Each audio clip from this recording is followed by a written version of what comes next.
കുറച്ച് ദിവസങ്ങൾക്ക് ശേഷമാണ് നമ്മളൊരു യാത്ര പോകുന്നത്. കുറച്ച് തിരക്കിലൊക്കെ ആയിരുന്നു. അപ്പോൾ ഷാർജയിലാണ് ഞാൻ താമസിക്കുന്നത്. അവിടുന്ന് ദുബായിക്കാണ് ഇന്നത്തെ യാത്ര. അപ്പം എല്ലാ മലയാളികളും കേട്ടിട്ടുണ്ടാകും ദുബായിനെക്കുറിച്ച്. നമ്മൾ ദുബായിൽ തന്നെ ഏറ്റവും ഫേമസ് ആയ ഒരു സ്ഥലത്തേക്കാണ് ഇന്ന് പോകുന്നത്, ദുബായ് മാള്. നേരത്തെ ദുബായ് മാൾ എന്നായിരുന്നു അത് അറിയപ്പെട്ടിരുന്നത്. ഇപ്പോൾ അതിൻ്റെ ഉടമസ്ഥ MR ഗ്രൂപ്പ് മാറ്റിയിട്ട് ദുബായ് മാൾ എന്ന് മാത്രമാക്കിയിട്ടുണ്ട്. ഈ ദുബായ് മാളിനേക്കാളും മലയാളികൾക്ക് കുറച്ചും കൂടെ അറിയാവുന്നത് ബുർജ് ഖലീഫ എന്ന് പറയുന്ന ബിൽഡിങ്ങിനെ കുറിച്ചായിരിക്കും. ലോകത്തിലെ തന്നെ ഏറ്റവും ഉയരം കൂടിയ ബിൽഡിങ്ങുകളിൽ ഒന്നാണ്. അതുപോലെ തന്നെ അവിടെ നമ്മൾ കണ്ടിട്ടുണ്ടാവുമല്ലോ, ഈ പ്രത്യേക ദിവസങ്ങളിലൊക്കെ അവിടെ ബിൽഡിങ്ങിൽ പലതരത്തിലുള്ള ലൈറ്റും ആശംസ ഇതൊക്കെ അറിയിച്ചുകൊണ്ടുള്ള പോസ്റ്റുകളൊക്കെ വരാറുണ്ട്. അപ്പോൾ ആ ഒരു സ്ഥലത്തേക്കാണ് നമ്മുടെ ഇന്നത്തെ യാത്ര. ഏകദേശം ഉച്ചയോടെ അടുത്തിട്ടുണ്ട്. നമ്മൾ പോകുന്ന വഴിയാണ് ഈ കാണുന്നത്. ഏകദേശം മഞ്ഞ് മൂടിയ പോലെയാണ് കിടക്കുന്നത്. കാരണം വെച്ചാൽ ഇത് ശരിക്കും മഞ്ഞ് മൂടിയേക്കുന്നതല്ല, ഇത് ചെറിയ പൊടിയാണ്. ഈ അന്തരീക്ഷത്തിലെ പൊടികളാണ് നമുക്ക് ഈ അവസ്ഥയിൽ കാണാൻ പറ്റുന്നത്. അതുകൊണ്ട് ഇന്നത്തെ ചൂട് എന്ന് പറയുന്നത് 52 ഡിഗ്രിക്ക് മുകളിലാണ് ഇന്ന് ചൂട് അനുഭവപ്പെട്ടുകൊണ്ടിരിക്കുന്നത്. അപ്പം നമ്മൾ രാത്രി പോവുകയാണെങ്കിൽ ഈ കാണുന്ന വഴിയൊക്കെ ശകലം രസമായിരിക്കും. കാരണം വെച്ചാൽ കുറച്ച് ലൈറ്റ് ഉണ്ടാവും, അതുപോലെ ബിൽഡിങ്ങുകളിൽ ലൈറ്റ് ഉണ്ടാവും. അതുപോലെ തന്നെ വഴി നീളെ നമുക്ക് നല്ല ഈ വണ്ടിയൊക്കെ ഇങ്ങനെ സ്റ്റോപ്പാക്കി നിർത്തിയിട്ട് ബ്രേക്ക് ലൈറ്റ് ചവിട്ടി പിടിച്ചേക്കുന്ന കുറച്ച് ഇത് കാണാൻ സാധിക്കും. പക്ഷേ 1 മണിക്കൂറിലധികം വേണ്ടി വരും നമുക്ക് ഷാർജയിൽ നിന്ന് ദുബായിക്ക് രാത്രി പോവുകയാണെങ്കിൽ, ബ്ലോക്കൊക്കെ ഉണ്ടെങ്കിൽ. ഈ ഉച്ചയ്ക്ക് പോയാലുള്ള ഗുണം എന്താണെന്ന് വെച്ചാൽ നമുക്ക് ബ്ലോക്കുകൾ കുറവായിരിക്കും. കുറച്ച് ചൂടൊക്കെ ആണെങ്കിലും അതുപോലെ കുറച്ച് ഭംഗിയൊക്കെ കുറഞ്ഞാലും നമുക്ക് പെട്ടെന്ന് പോയിട്ട് വരാൻ സാധിക്കും. അപ്പോൾ നമ്മളങ്ങനെ യാത്ര തുടങ്ങി. ഈ കാണുന്ന വഴികളെല്ലാം ദുബായിലുള്ള സൈഡ് വശം, ഈ റോഡിന് സൈഡ് വശം എല്ലാം ചെറിയതായിട്ട് നടക്കാനുള്ള സൗകര്യമുണ്ട്. അതുപോലെ തന്നെ ചെറിയ മരങ്ങൾ, ഇത് നട്ടു വെച്ചേക്കണ മരങ്ങളെന്ന് വെച്ചാൽ നമ്മുടെ നാട്ടിൽ ആര്യവേപ്പാണ് ഇവർ നട്ടു വെച്ചേക്കണ കൂടുതലും. അപ്പോൾ ഞാനിവിടെ വന്ന സമയത്ത് എനിക്കൊരു അത്ഭുതമായിരുന്നു ഇവിടെ ആര്യവേപ്പ് പിടിക്കുമോ എന്ന്.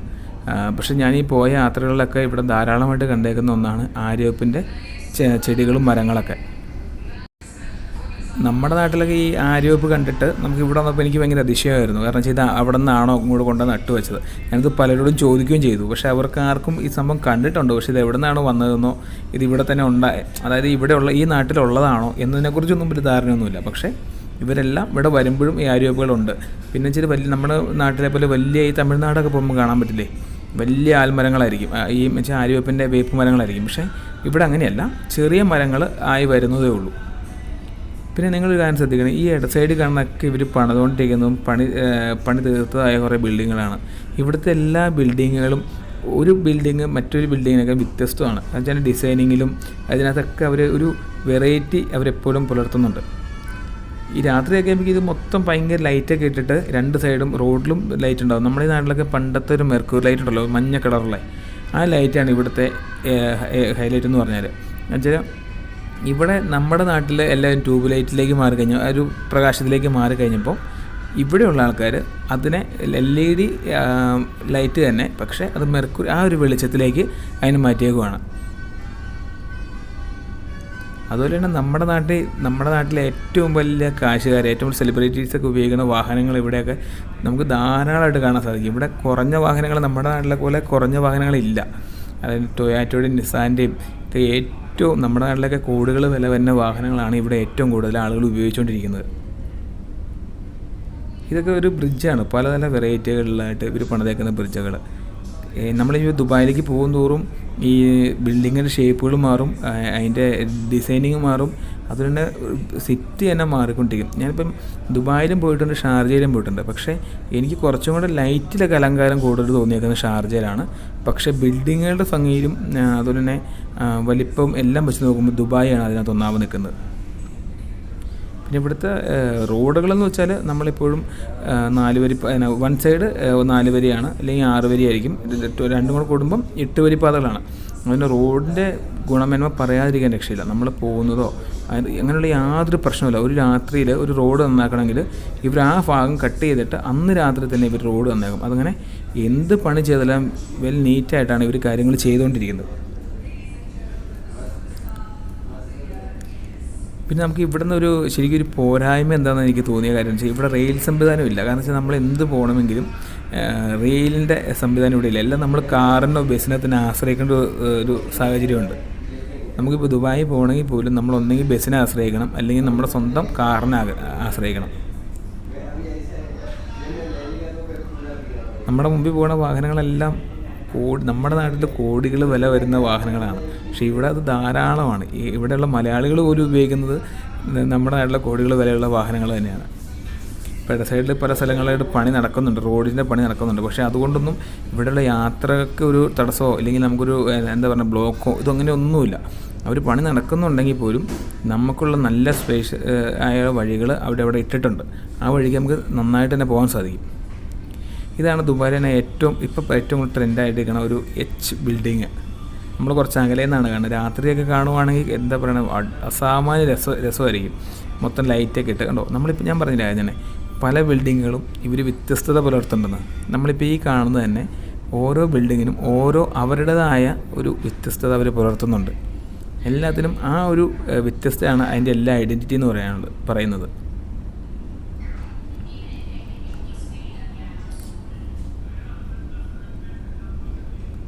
ഇതെല്ലാം ഇപ്പോൾ പുതിയതായിട്ട് അവർ ദുബായ് എന്ന് പറയുന്നത് ഇപ്പം ഇതൊക്കെ ട്രെൻഡിങ്ങിൽ നിൽക്കുന്ന പല ബിൽഡിങ്ങുകളുമാണ് നമ്മളിപ്പോൾ കണ്ടുകൊണ്ടിരിക്കുന്നത്.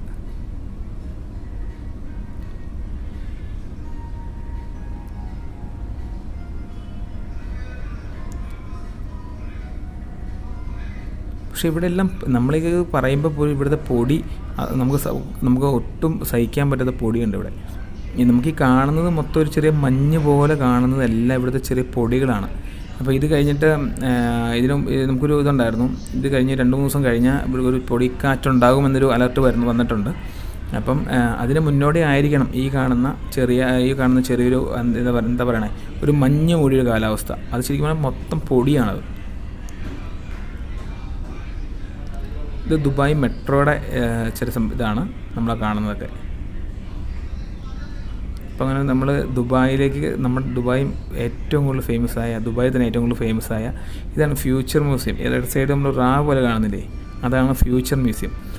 അവിടെ എന്താ സംഭവം എന്ന് വെച്ചാൽ അതിൻ്റെ ഉള്ളിൽ നമുക്കിങ്ങനെ, ഞാൻ കയറിയിട്ടില്ല, പക്ഷേ അതിൻ്റെ ഉള്ളിൽ ഇങ്ങനെ ഒരു റോബോട്ട് ഇങ്ങനെ പറന്ന് നടക്കുന്നു എന്നൊക്കെ എൻ്റെ കൂടെ വന്ന ആ ചേട്ടൻ പറയുണ്ടായി. അതുപോലെ തന്നെ അതിൻ്റെ ഒരു സൈഡ് വശം, നമ്മൾ ആ വീതി കുറഞ്ഞതുപോലെ നമ്മൾ കാണുന്ന സൈഡ് വശത്തിൻ്റെ സൈഡിൽ നിന്ന് ഇങ്ങനെ ഒരു സംഭവം ഓപ്പൺ ചെയ്ത് വരും. ആ സൈഡ് ഓപ്പൺ ചെയ്ത് കഴിഞ്ഞാൽ അവിടെ ഹെലികോപ്റ്ററുകൾക്കൊക്കെ വന്ന് ലാൻഡ് ചെയ്യാനുള്ള സൗകര്യമുണ്ട്. പക്ഷേ അവിടെ കയറിയ ആളിനോട് പറഞ്ഞതെന്ന് വെച്ചാൽ അതിൻ്റെ ഉള്ളിൽ ശരിക്കും പറഞ്ഞാൽ ഒന്നും കാണാനില്ല. 50 ദിർഹം, അതായത് ഏകദേശം നമ്മുടെ നാട്ടിലെ 1000-ലധികം രൂപ വേണം അതിൻ്റെ ഉള്ളിൽ നിന്ന് കയറണമെങ്കിൽ. പക്ഷേ അതിനുള്ള ഒന്നും കാണാനില്ല. അത് നമ്മുടെ ഇടത്ത് സൈഡിൽ കാണുന്ന ഒരു ബിൽഡിങ്ങാണ് ശോഭ. നമ്മുടെ മലയാളിയായ ഒരാളുടെ ബിൽഡിങ്ങാണത്. ഞാനിപ്പോൾ ആദ്യമായിട്ടാണ് ഈ പ്രാവശ്യം ഈ തവണ ഈ ഏരിയയിലേക്ക് വരുന്നത്, ദുബായിക്ക്.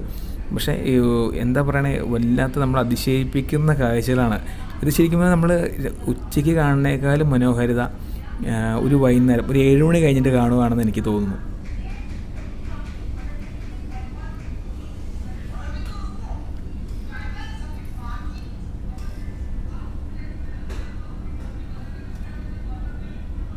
ഈ കാണുന്നതാണ് ബുർജ് ഖലീഫ. നമ്മളിവിടെ നിന്ന് ഈ കാണുന്ന MR ഗ്രൂപ്പിനെ നമ്മളെ കണ്ടില്ലേ, എഴുതി വെച്ചാണല്ലോ MR ഗ്രൂപ്പ്. ഇവരുടെയാണ് ഈ കാണുന്ന ബിൽഡിങ്ങുകളെല്ലാം. ഈ കാണുന്ന മൊത്തം ബിൽഡിംഗ് എന്ന് വെച്ചാൽ ഈ കാണുന്ന സെക്ഷനിലുള്ള ബിൽഡിങ്ങുകൾ മൊത്തം അവരുടെയാണ്. ഇതിപ്പോൾ ഒരു പാർക്കിംഗ് ഏരിയ ആണ്. ഇവരിപ്പോൾ ഇപ്പം നിലവിൽ നമുക്ക് പാർക്കിംഗ് സൗജന്യമാണ്. പക്ഷേ ഇതിപ്പം അടുത്ത തവണത്തേക്ക് MR ഗ്രൂപ്പ് അതൊരു ലീസിന് കൊടുത്തിട്ടുണ്ട്. ഒരു ഗ്രൂപ്പിന് ലീസിന് കൊടുത്തേക്കാണ്. ഇവിടെ പാർക്കിങ്ങിന് ഏതാണ്ട് 5 ദിർഹം ഏതാണ്ട് ഈടാക്കാനുള്ളൊരു പാസിന് ഇവർ കൊടുത്തിട്ടുണ്ട്. നമ്മൾ ആ കാറ് പാർക്ക് ചെയ്തിട്ട് നമ്മൾ നേരെ ഒരു സ്റ്റെയർ കയറി ചെന്ന് വരുന്ന സ്ഥലമാണ് ചൈന ടൗൺ. ഈ ഒരു ഏരിയ മൊത്തം ചൈനക്കാരുടെ ഷോപ്പുകളാണ്. ചൈനക്കാരുടെ ഷോപ്പ് എന്ന് വെച്ചാൽ ചൈനീസ് പ്രോഡക്റ്റുകൾ.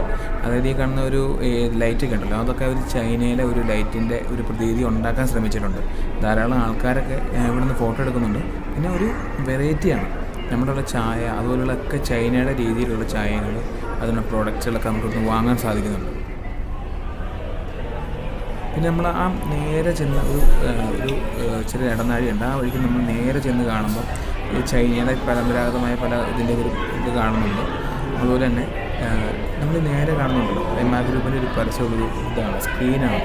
അതിൻ്റെ വലിപ്പം എന്ന് പറഞ്ഞാൽ നമുക്കിപ്പോൾ ഈ കാണുന്ന വലിപ്പമല്ല, എന്താ പറയണേ, ആ ബിൽഡിങ്ങിൻ്റെ അത്രയും വലിപ്പത്തിലാണ്, അല്ലെങ്കിൽ ആ ഒരു നമ്മളെ കാണുന്ന അത്ര സ്പേഷ്യസായ ആ ഏരിയ മൊത്തം കവർ ചെയ്താണ് ആ സ്ക്രീൻ നിൽക്കുന്നത്.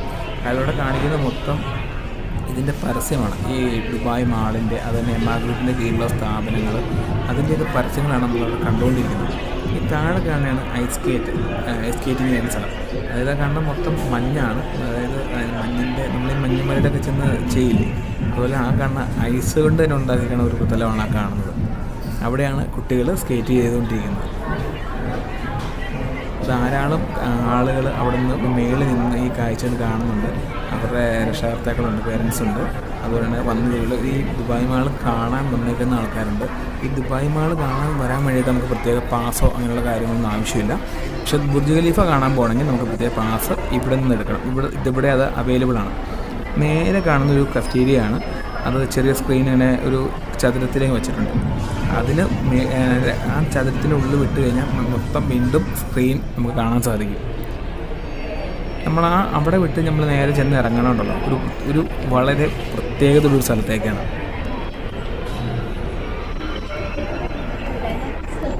നമ്മൾ നേരെ കാണുന്നുണ്ടല്ലോ, അത് ദിനോസറിൻ്റെ അസ്ഥികൂടമാണത്.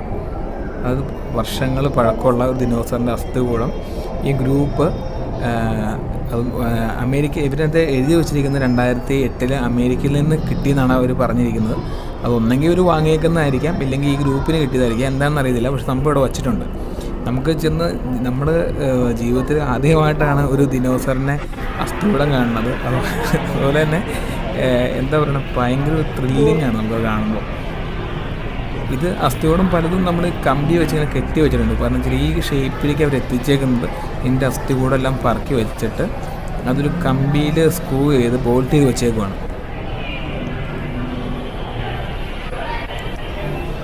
ഇതാണ് നമ്മുടെ പണ്ട് ഭൂമിയിൽ ഉണ്ടായിരുന്നു എന്ന് പറയപ്പെടുന്ന, അല്ലെങ്കിൽ നമ്മൾ പണ്ട് പറഞ്ഞിരുന്ന, നമ്മൾ സ്കൂളിലൊക്കെ പഠിച്ചിരുന്ന ദിനോസർ.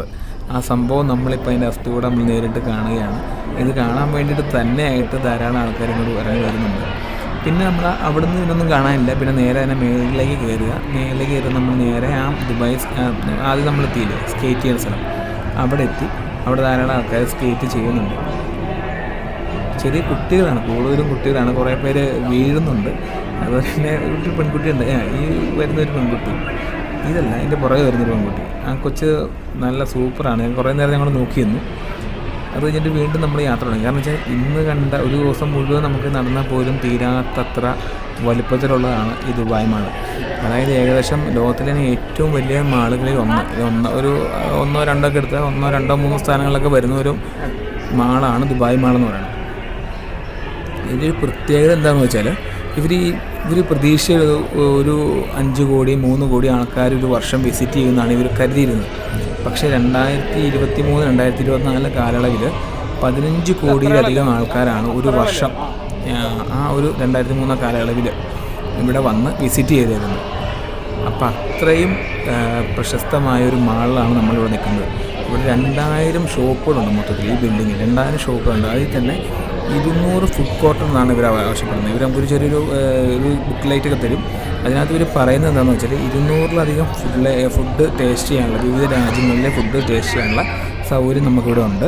അതുപോലെ തന്നെ എല്ലാ ബ്രാൻഡുകളും, ലോകത്തുള്ള എല്ലാ ബ്രാൻഡുകളുടെയും ഷോപ്പ് ഇവിടെയാണ്. അതായത് 1200-ലധികം ഷോപ്പുകൾ, ഫുഡ് കോർട്ട് കൂടാതെ 1200, പിന്നെ അതുകൂടാതെ ബ്രാൻഡ് ഷോപ്പുകളുണ്ട്.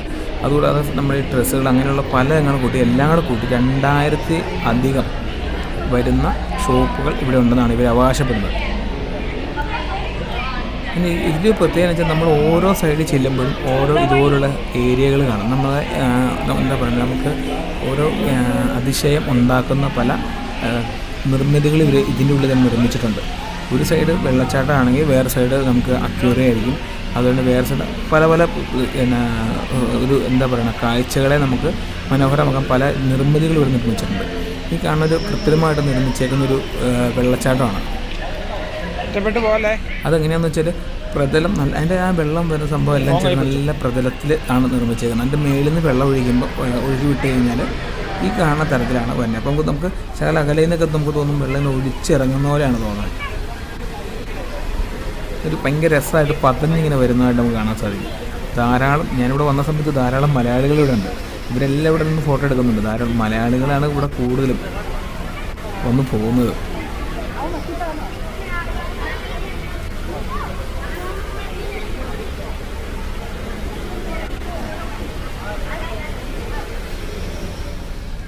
ദുബായിയുടെ തന്നെ ഏറ്റവും വലിയ പ്രത്യേകത എന്ന് വെച്ചാൽ ഇവരുടെ വരുമാനം കൂടുതൽ ഇവരിപ്പം കണ്ടെത്താൻ ശ്രമിക്കുന്നത് ടൂറിസത്തിലൂടെയാണ്.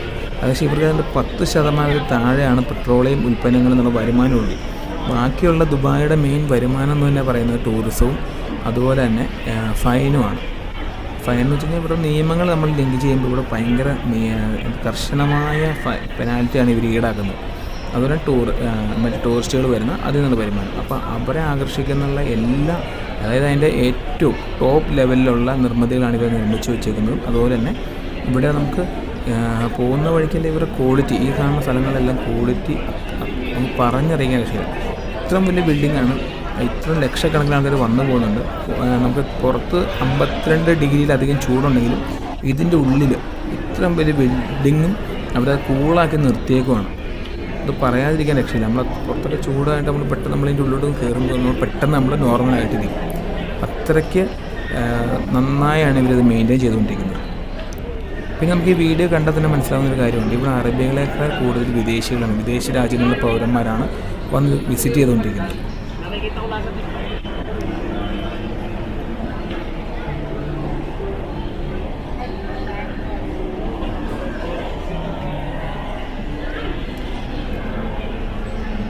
നമ്മൾ അടുത്തൊരു വശത്തേക്ക് എത്തി. അടുത്തൊരു വശത്തുള്ള കാഴ്ചകളാണ് നമ്മൾ ഈ കാണുന്നത്. ഇങ്ങനെ പല ഏതാണ്ട് 5 or 6 വശങ്ങൾ നമുക്ക് ഇതുപോലെ കാണാൻ സാധിക്കുമെന്നാണ് എനിക്ക് തോന്നുന്നത്. ഞാൻ ഏകദേശം 4-5 കണ്ടു. എല്ലാം കൂടെ നടന്ന് നമ്മളതൊരു ദിവസം എത്തിയതുമില്ല.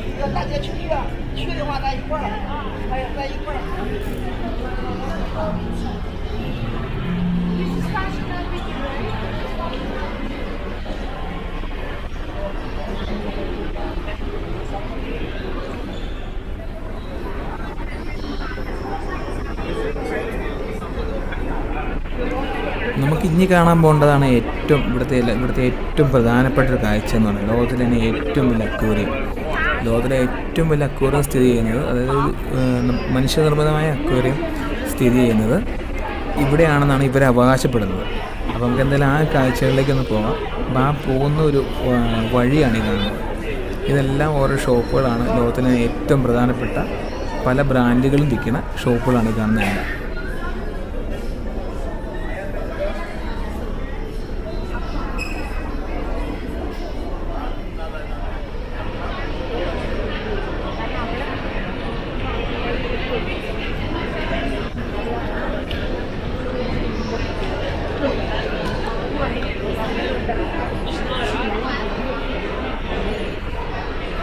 ഇതേ കാണുന്നതാണ് അക്വേറിയം. നമ്മൾ പറഞ്ഞില്ലേ ലോകത്തെ ഏറ്റവും വലിയ അക്വേറിയം, ആ കാണുന്ന സംഭവമാണ്.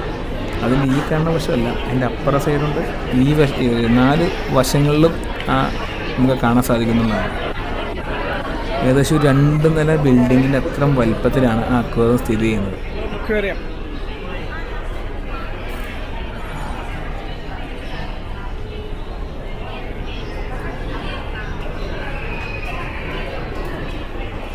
ഏകദേശം 30,000-ലധികം ജലജീവികൾ, അതായത് മത്സ്യം അതുപോലെ തന്നെയുള്ള ജലജീവികൾ ഉണ്ടെന്നാണ് ഇവരുടെ വെബ്സൈറ്റിലൊക്കെ ഇവർ അവകാശപ്പെടുന്നത്.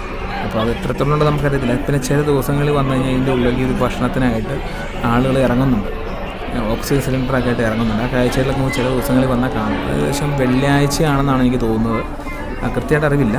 അപ്പം ഇവർ പരസ്യത്തിലെന്ത് നമ്മൾ ആദ്യം കണ്ടൊരു ബോർഡുണ്ടല്ലോ സ്ക്രീൻ, അതിനകത്ത് എന്തൊക്കെ അവർ കാണിക്കുന്നുണ്ട് ഇവർ ഭക്ഷണം കൊടുക്കാനായിട്ട് ഇറങ്ങുന്നുണ്ട്.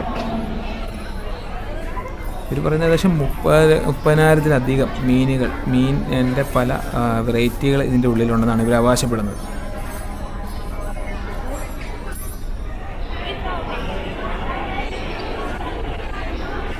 ആ അക്വേറിയത്തിൻ്റെ നേരെ മുൻവശം കാണുന്ന ഒരു ഷോപ്പാണിത്. സത്യത്തിൽ നമ്മൾ ഓർക്കുന്നത് പോലെ ഗോൾഡ് ഷോപ്പാണെന്ന് ഓർക്കും, പക്ഷേ സംഭവം ഒന്നുമല്ല. സംഭവം എന്തൊരു കഫ്റ്റീരിയ സംഭവമാണത്. അവിടെ നിന്ന് ഞാനെടുത്തൊരു വീഡിയോ ആണത്. ഇത്രയും വലിപ്പത്തിലാണ് ആ സംഭവം സ്ഥിതി ചെയ്യുന്നത്. എന്ത് സ്രാവുണ്ട്, അതുപോലെ പല ചെറിയ ചെറിയ മീനുകളുണ്ട്, പല തരത്തിലുള്ള മീനുകൾ. അത് ജീവിതത്തിൽ ഒന്ന് കാണേണ്ട കാഴ്ചകൾ തന്നെയാണ് ഈ ദുബായ് മാള് എന്ന് പറയുന്നത്.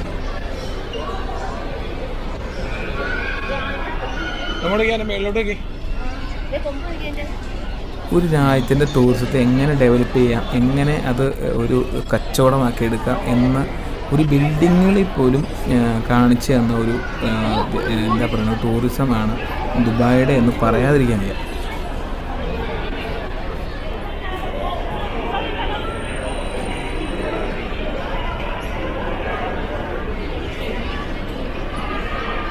ഈ സൈഡിലായിട്ട് ചെല്ലുമ്പോഴേക്കും ചെറിയ മീനുകൾ കൂടുതലാണ്. നടുഭാഗത്ത് കൂടുതലും വലിയ മീനുകളാണ്. സൈഡ് വശം വരുമ്പോൾ ചെറുമീനുകൾ നമുക്ക് കൂടുതലായിട്ട് കാണാൻ സാധിക്കുന്നുണ്ട്. അതായത് ചുറ്റികയുടെ ഇതൊക്കെ പോലുള്ള സ്രാവ്, മീനിൻ്റെ പലതിൻ്റെ പേരൊന്നും എനിക്കറിയില്ല, പക്ഷേ നമുക്ക് അങ്ങനെയുള്ള പല മീനുകൾ കാണുന്നുണ്ട്. പിന്നെ തെരണ്ടീനെ കാണാൻ പറ്റുന്നുണ്ട്, കുഞ്ഞു എനിക്കിങ്ങനെ പേര് കിട്ടുന്നില്ല. അങ്ങനെ കുറേ മീനുകളുണ്ട് ഇതിനകത്ത്. അപ്പോൾ ആ കാഴ്ചകളെ കണ്ടു. നമ്മൾ കുറേ കാഴ്ചകളെ കണ്ടിട്ട് നമ്മൾ വേറെ വശത്തേക്ക് ഇറങ്ങുകയാണ്. അപ്പോൾ എന്തായാലും ഞാൻ ഇന്നത്തെ വീഡിയോ ഇതുകൊണ്ട് നിർത്തുകയാണ്. ഇനിയൊരു പുതിയൊരു വീഡിയോ ആയിട്ട് നമുക്ക് അടുത്ത് തന്നെ കാണാം. അപ്പോൾ എല്ലാവരും